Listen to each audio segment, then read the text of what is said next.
Bonjour à tous, je reçois de nombreux messages par email et par Facebook et au lieu de vous répondre de manière individuelle car cela me prend beaucoup de temps, j'ai décidé à travers mon blog et sous forme vidéo de vous apporter des réponses collectives car j'en suis persuadé d'autres personnes ont les mêmes questions et s'attendent à avoir justement des réponses.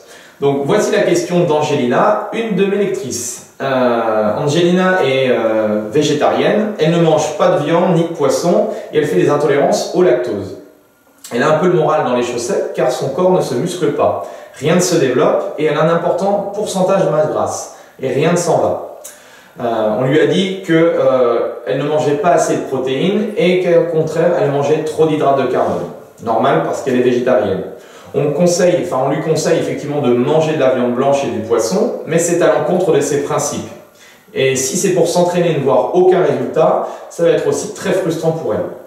Donc elle me demande de la conseiller de manière à avancer, à avoir le corps qu'elle désire. Donc déjà, merci Angelina de ta question. Je pense que de nombreuses personnes se posent également ces questions-là. Donc je vais essayer vraiment de te donner et de vous donner des pistes de réflexion. Alors tout d'abord, l'une des choses les plus importantes à mes yeux est de ne pas aller à l'encontre de tes principes et de tes valeurs. Il est effectivement plus difficile d'équilibrer une alimentation lorsque l'on est végétarien, mais c'est possible. La première des choses que tu dois faire, c'est diminuer ton apport de glucides dits défavorables. Tout ce qui est pain, pâtes, céréales à base de blé ou de maïs.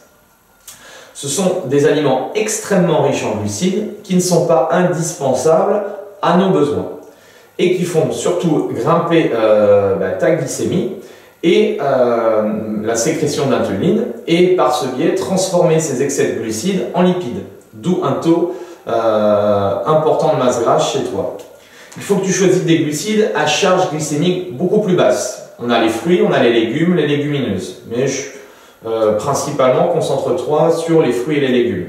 Le deuxième point important, c'est augmente ta consommation de protéines sous forme végétale ou des œufs si tu en consommes. L'idéal pour perdre de la masse grasse est de consommer pendant la journée et éventuellement aussi pendant le petit déjeuner, un petit déjeuner riche en protéines.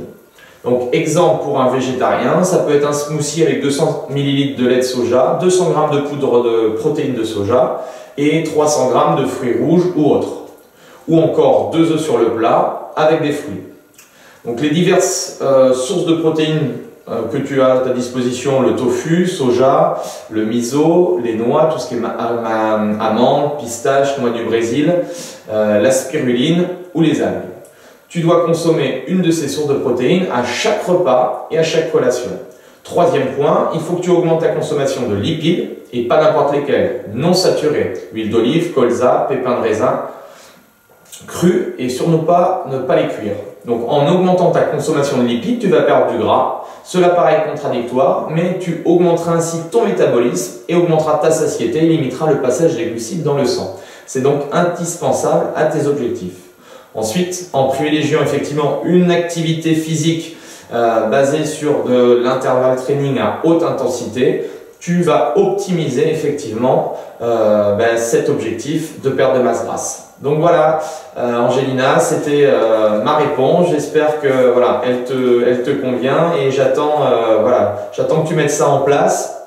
Et n'hésite pas à me renvoyer un mail ou à laisser tes commentaires en dessous de l'article. Voilà, à très vite. Merci.